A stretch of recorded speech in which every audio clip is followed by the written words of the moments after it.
my ADHD family. I'm Yakini with ADHD Love. Welcome to another episode of ADHD Love Parent Talk, where we talk about all things ADHD. I have my guest today, Benjamin, who is an ADHD coach.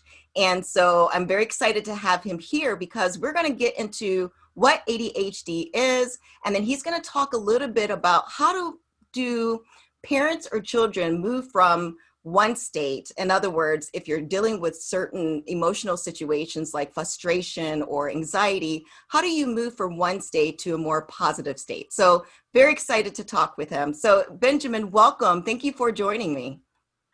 Hi, Akini. Thank you so much for having me. It's I'm just delighted to great. be here with you. Thank you. Hey, it's just great for you to come. I'm excited about having you on the show.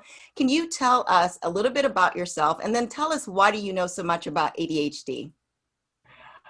First of all, I learn every day about ADHD by observing myself, my kids, my students, and my friends, especially some family members. I work as first and foremost as a teacher. I teach math.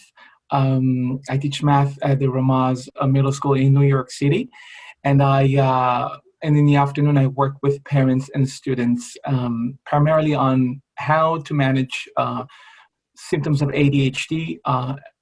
We focus on executive function deficits, strengths and deficits, in fact, and yeah, I work with families, as I said, parents and kids. Okay, so I really want to define a couple of things. So can you define for the audience what ADHD is, and then also define, because you mentioned executive functioning, what is executive functioning? All right. So researchers differ in the way they see ADHD. Based on what I've learned, experienced, and worked with, I see ADHD as a developmental disorder or condition, to be more accurate, meaning that our brain has some functioning and that is helping us on a day-to-day basis with different activities and also self-regulating.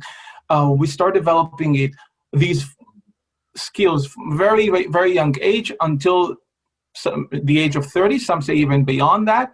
But when the brain develops these skills, such as self-regulation, what we see that people slowly differ in the pace and also the magnitude of how they develop these skills. Okay. Sometimes we see that kids are able to more self-regulate by the age of 5, others don't.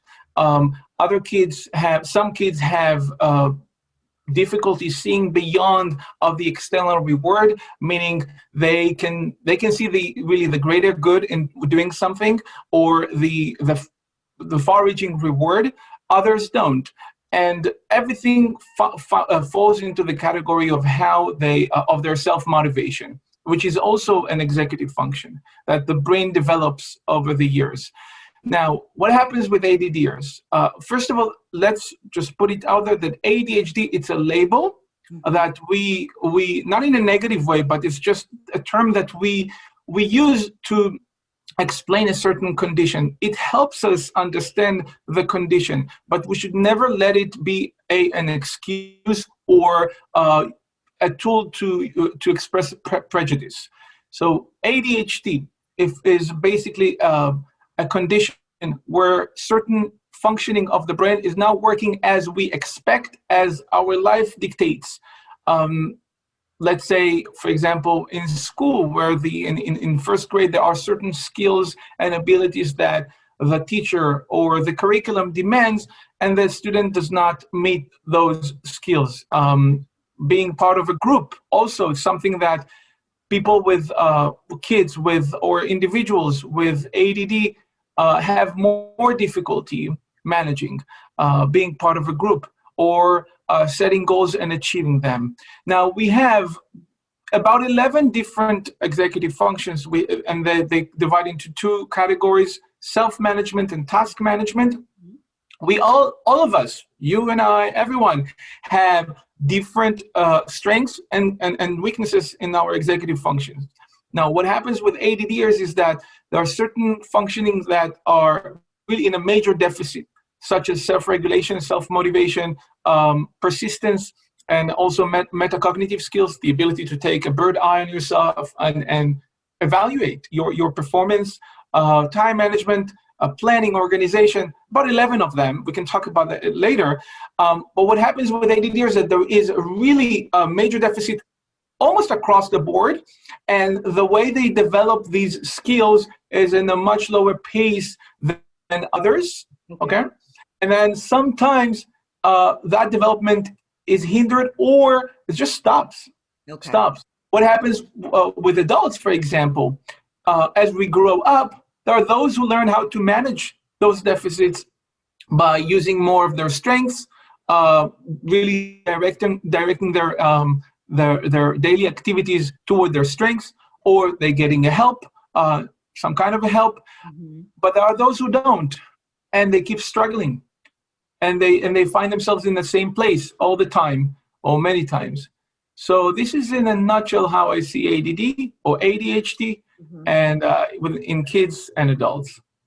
So let me ask you, so one of the things you talk about is, especially when I look at children and their parents are starting to recognize that there's just something different about their child, that they don't function the same way as other children do. So, but some of them are afraid to really say something or advocate for them. So what would you say to a parent, or what tips would you give them so they can properly advocate to their school that they need to get proper testing or look at something differently with their child? I mean, what would your tips be? It's a very good question, Yakini. As a teacher, I find, and as a parent, I find that what we see in school is usually what we see at home. It's just in different variations. If there is a lack of flexibility, we would see it at home. Obviously, when we need to transition from one activity to another, your child is playing, and now it's time for us to finish the game, or even forget about it, the TV, right? Because we have to go to a doctor appointment, and it's like almost 4 o'clock, and we have to rush. And your child is just throwing there a tantrum because she needed to turn off the TV or to stop the game. So that flexibility can manifest itself in school as well, where they need to transition from one activity to another. Many times the school provides more structure, predictable structure and routine. So kids if they have a good teacher, can do much better in school than at home. But to your question, in terms of the parents, first and foremost, we have to recognize that we live in a highly competitive life nowadays. We expect much more, which means that we expect much more of our kids. We want our kids to achieve much more. Sometimes we bombard them with expectations, and it backlashes, and it's like a boomerang hitting us like a boomerang, because we hurt ourselves, and we get to a point where we lose the joy of being a parent. We perceive parenting as just an onerous, like a major burden that befell upon us, and we just need to get by the day. And that is a major mistake that we make, all of us, including myself, to remind myself, all of us, of the expectations. Are my expectations too high? Am I focusing on other kids than who my child is, but instead of accepting who my child is? Now, obviously, if my child is having difficulty within certain circles, I need to look for patterns. It could be that at certain times of the day, or with certain kinds of personalities. Kids have personalities, obviously. They don't do well, and that's fine. That's fine. If we accept our children for who they are, not for who we want them to be, for various reasons, it will be much easier for us to handle those situations, also to handle the failures and the different situations that our kids just bring with them. So first of all, just to really question your expectations on a regular basis, and embrace your child for who they are, and then you can look for patterns, and then you will be more ready to set realistic, attainable goals. Okay, then that makes sense. So once they've done that, I will say that that work, and they've set their realistic, attainable goals. They know exactly where their child needs to be, but they still do not see the same things, or they don't see them, at the same level or where they need to be, even within their grade, for example. What tips do you have to get them, or what conversations should they have with the teacher so they can help their child progress? So first of all, you always want to have a very good relationship with the teacher. That your teacher, your child's teacher, can be your ambassador. He or she can be the best therapist you can ask for. But it really depends on the relationship that you forge with your child's teacher. Many times we underestimate the role of the teacher. The teacher is usually an individual who can wear so many hats throughout the day, and they have the patience and they have the passion to help your child, not just in math or English. They really care for your children. I mean, most teachers, let's agree on that. And we need to use that in a good way. We need to really, first of all, making sure that we respect them and respect the teachers for who they are. Sometimes their style is not what we like or what we believe in, but forget about that, for example, for now. Think about he or she, the teacher, is a person who spends a lot of time during the day with your child. In fact, he can teach, the teacher can tell you a lot about your child as part of a group. Now, you want to take your experience and you want to hear the feedback from the teacher. Now, I think that how to listen to the feedback of a teacher or how to ask the right questions from your child's teacher is a whole different presentation, right? But the idea of forging a strong relationship and the idea that your child can be your teacher of your child can be your ambassador. Yeah. And can give you a whole different perspective. And if you come from that with the right attitude when you meet with your child's teacher, I think the teacher will feel more safe.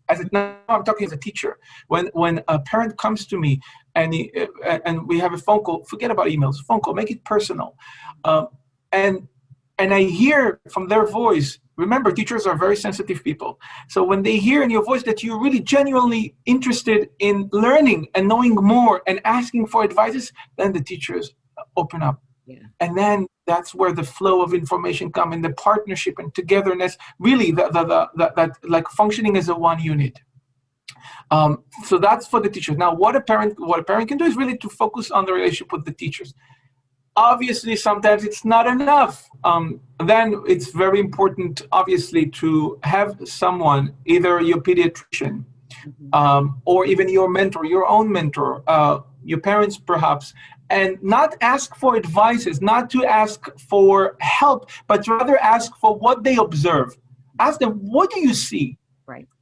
And try to get it from 3 different people who are close to your family. It could be a friend, a good friend, a pediatrician, as I said, the teacher, and maybe a relative, something like that. Try to get what they see. And sometimes, remember, when a child has ADHD, most chances is that one of the parents has ADHD. And the problem that we have with that, and I hope you listen very carefully, when we see our child with ADD, the parent with ADD see usually himself in that child, and that freaks them out. Yeah. It can evoke so many intense emotions at the moment that it really contains the whole observation, your ability to observe your child. So what I would advise parents to do, get more feedback, but not in terms of looking for immediate solutions or calling for help. Just, what do you see? That's like a simple question. What do you see? Can you sit in the room? Can you sit, like, what do you see? And try to see if you see, first of all, if there are any similarities to your experience, and also see if there is like a commonality, like some kind of a pattern. Very good. Very good. Keep going. And then I believe that once you see that there is a pattern, it will be much easier to use the tools that are available nowadays, because we live in an amazing era. There's so much knowledge out there. You can really just type in Google or go to people like you, Yakini, or myself, our blogs. You have everything out there, right? And you probably know a therapist or an educator. And But when you come ready, when you do your fair share of preparation, you are much more focused on your goal. And you're much focused, first of all, you know what you're looking for. You're not just shooting in the dark. So when you come up with like a list of 2, 3 observations or questions, first of all, you can, again, let's go back to the school. If you really have good relationship with the school, you can go back to the teacher. Yeah. And now, listen, this is what I see at home. And then maybe you can involve the school psychologist. I mean, we have people around us. If you don't have that, perhaps you can reach out to a coach, a therapist, someone who you know. But just make sure you prepare. Just make sure that you take the time to really observe, learn. As I said, challenge yourself in terms of your expectations. Get feedback, and set realistic goals. And then when you did all of that, then you can go and start finding solutions. Very nice, very nice. So you had talked about it's really interesting when the parent sees the child in themselves and it really freaks them out. What is your tips for those? So you have the ADHD parents who do see that. So just your top 2, top 3 tips in terms of, okay, so now they've gotten themselves, they've connected with the fact that their child has ADHD. What are those top 2 or 3 tips for them to help them just take that first step in getting their child used to being who they are now? I mean, they've always been an ADHD child, but they're officially diagnosed. How do they help them move through this process? It's a good question. It's a hard question to answer. I believe that when you see yourself, many parents cannot even say that. They just feel it, and you really get into it like some kind of, I'll be dramatic now, but like a dark zone, like really like the red zone. We're going to talk about it maybe later, where your own self-regulation is compromised. But there are a couple of questions that you can ask yourself. And the first and foremost is, first of all, do you agree that your child is a human being, is an individual human being? Yes, it comes from you. Obviously, your child is being raised by you. But do you agree that this creature is an individual, and they have their own life? The second question is, do you think you can give your child a better support than you got when you were a kid? Yeah. If yes, how will it be? So focusing on really the solution rather than the problems, looking out for the solution rather than the problem, is very many times self-assuring. So listen, I did not have a father when I was a kid that had a huge impact on me. I needed more structure. Now I'm at home, and and I'm with my kid. I spend more time with my child. Yeah, he or she struggles. That's part of it. Life is not always easy, and many times maybe it shouldn't be. But we I can provide my child a better support than I got. Yes, of course.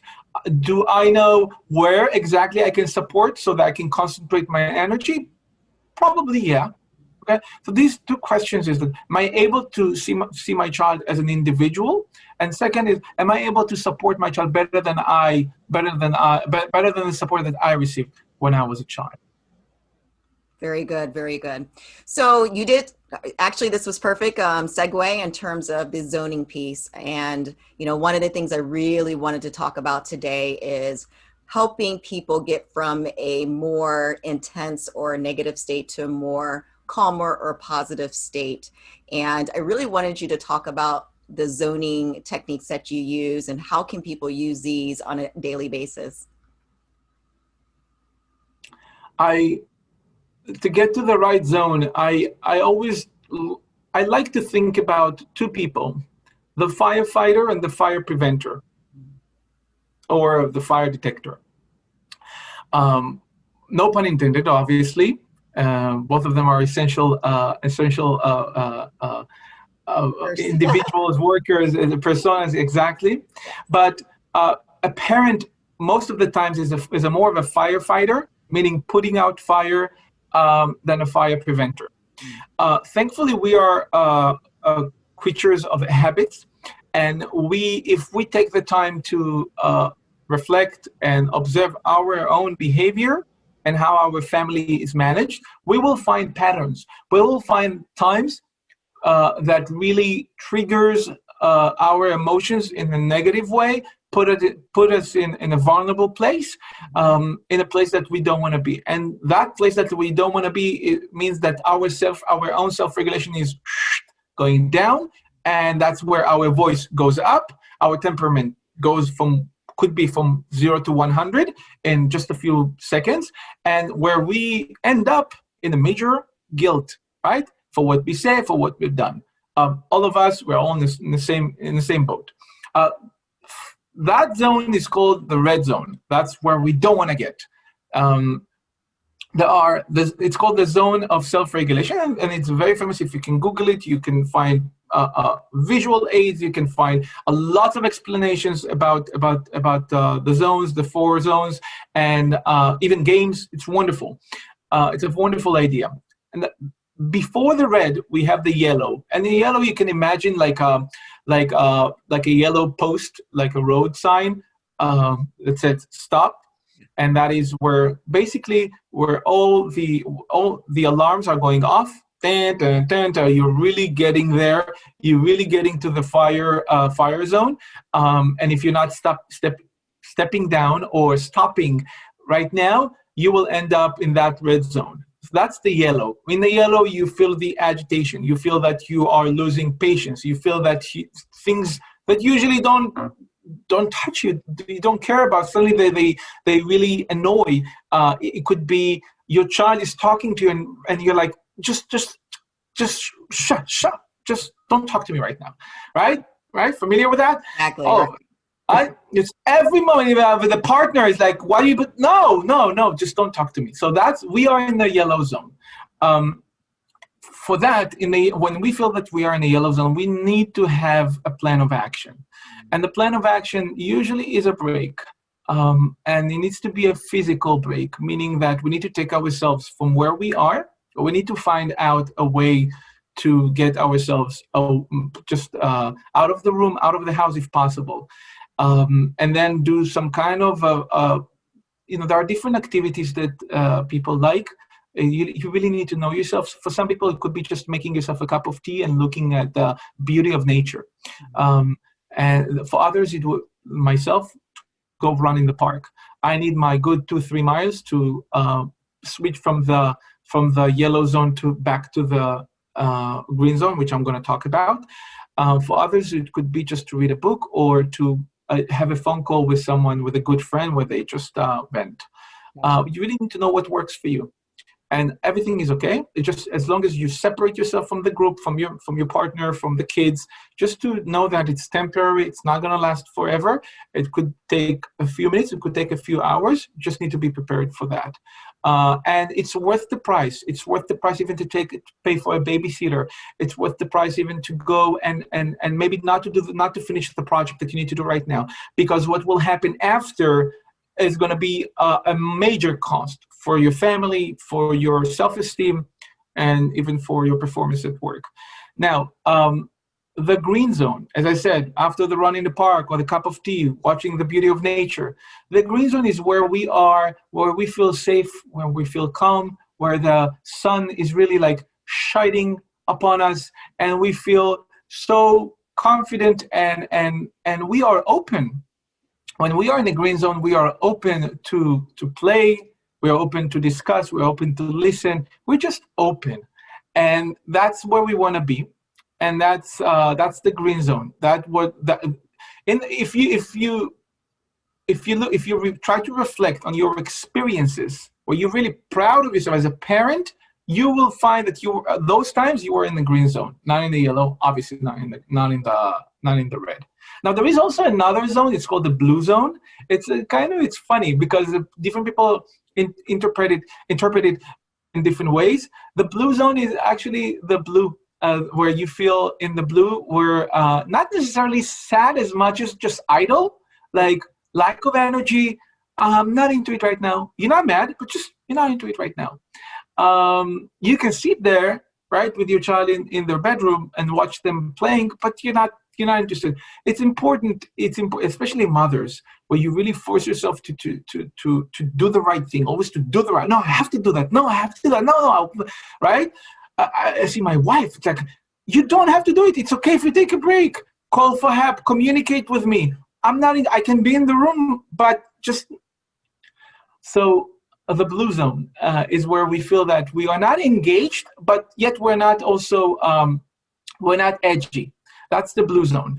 And when we are in the blue zone, it's okay to communicate that we just need a little bit of time. We can be at home, we can be with our kids, with our partner, as I said, but we're just not as engaged as we are in the green zone.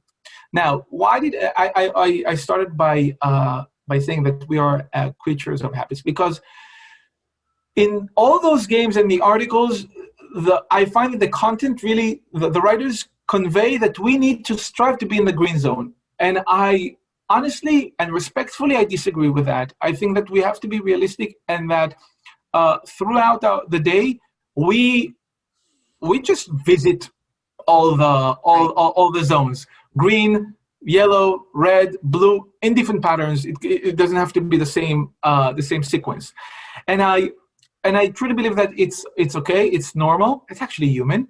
And the only thing that we need to be cognizant of is that how much time we spend in those zones. Right. Too much time in the blue is not healthy. We will not feel productive at the end of the day. Too much time to expect ourselves to be so much time in the green is unrealistic, so it will lead to disappointment. So just have, just decide today. My goal is to be 1 hour in the green zone, or 2 hours in the green zone. It's up to you. Depends on where you are. And then in the yellow, and then obviously you want to spend the shortest amount of time, if any, in the red zone. But when it does happen, I didn't talk about the red zone. What happens when you're in the red zone?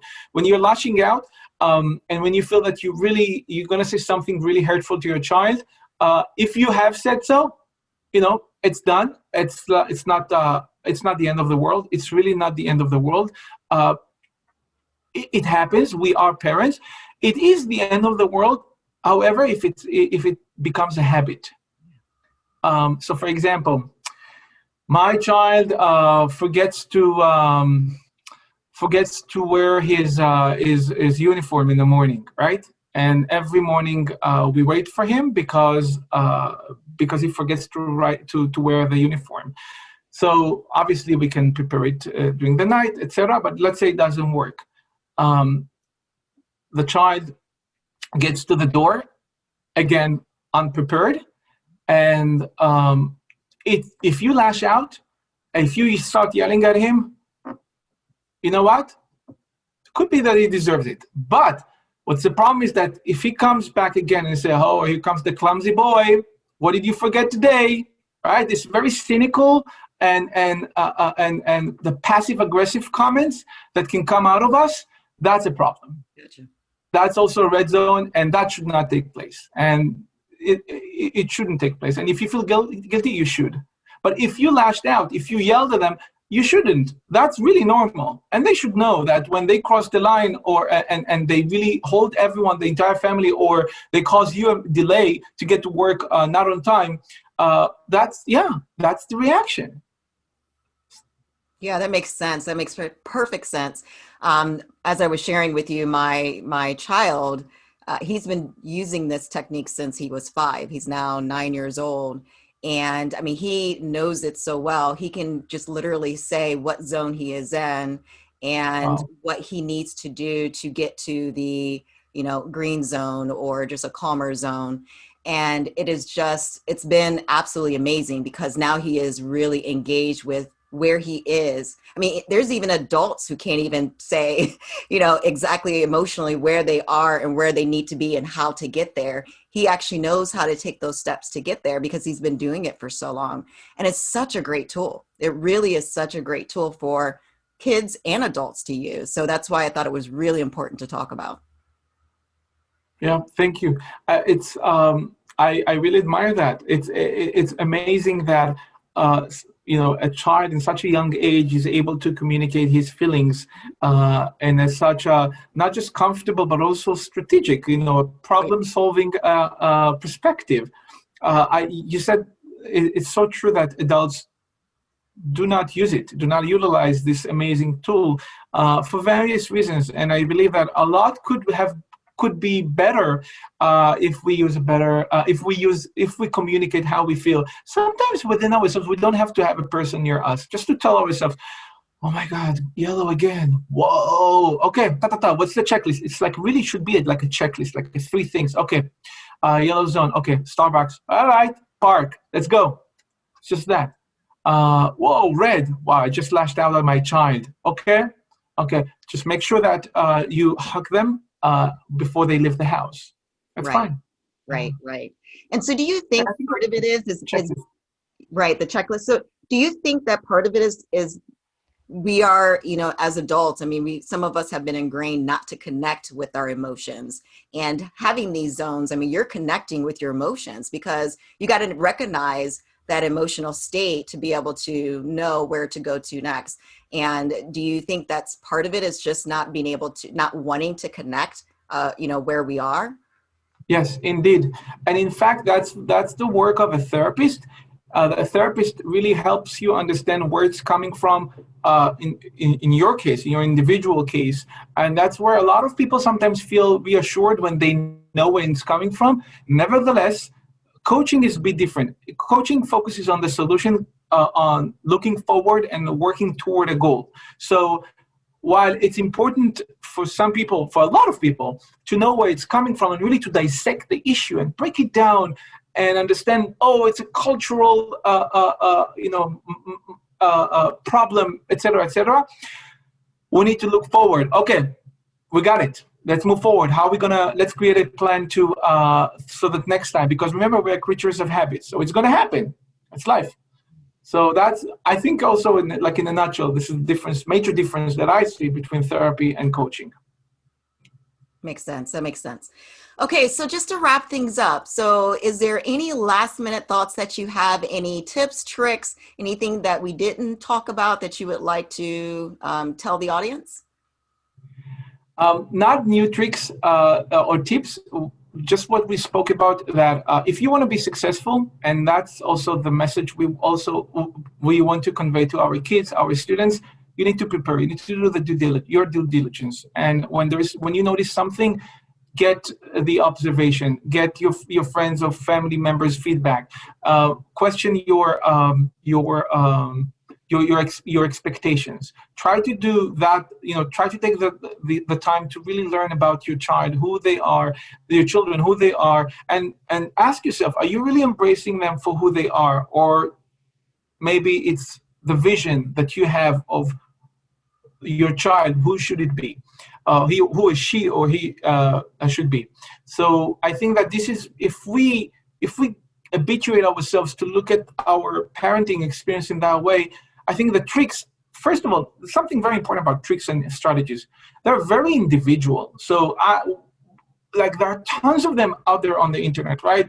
Even myself, I talk about it on Instagram. There are many of them, but at the end of the day, it's what works for you. And a lot of times, you come up with a strategy that worked for you. So trust yourself, but only after you did your part of really observing the expectations, embracing your child, as Ella always spoke about. Very nice. So is there any tools like books or YouTube channels or any other resources out there? I mean, we talked about zoning, but is there any other resources out there that you could recommend for people to research and look at? Well, I because I teach in the middle school, and I recommended to parents in the past parent teacher conference 2 books that I really like. One is by Adam Green. It's called "Your Child Is Not Lazy," a wonderful book. And the second book is about raising girls, Untangled. I forgot the name of the author. He's a renowned psychologist. Wonderful books, very helpful for raising girls, for raising boys. Your Child Is Not Lazy, and Untangled. Yeah, 2 books that I highly recommend. Perfect. Thank you. And last question, if they have any questions for you, how can they get a hold of you? I mean, what is your Instagram handle? And if there's any other resource out there to reach you? Right. So we're on Instagram, Facebook. I have a blog. It's mrmizrahi.blog. And there is also the website. I'm sorry, the email address, mrmizrahi@contact.com. And yes, I'm available, and I would love to. That's part of my passion, is to help parents. My passion is to really create communities of parents. So I work with a lot of different families, different backgrounds, and I always like to put them together so that they can learn from each other, to create safe zone for parents. Really, not just to vent, but also to learn self-compassion, to learn from each other, to know that we're all in the same boat. Parenting nowadays is so different, is practically different than even 10 years ago. So yeah, there are many parents out there, even in your communities, that just are maybe not embarrassed, but also just don't have the expectation that people share the same experience. But they do. So yeah, you can contact me via the Instagram, Facebook, email address, and the blog. Yeah. Perfect. Thank you. And I'll make sure I'll put that information in the comments below. So thank you so much, Benjamin. I thank you for your time. I mean, it was really educational. So thank you for that. Thank you, Akina, and thank you for your great job. Please keep up with the amazing the blog and the Instagram, the beautiful things that you're sharing and helping so many parents. So good luck to you. Thank you. Appreciate it. I appreciate it. All right, so everyone, that was another episode of ADHD Love Parent Talk. If you would like more content like this, please definitely do not forget to hit the subscribe button and the notification bell. So as more comes out, you will get notified. And if you like this video, please hit the like button. All right, have a wonderful day. Bye, Benjamin.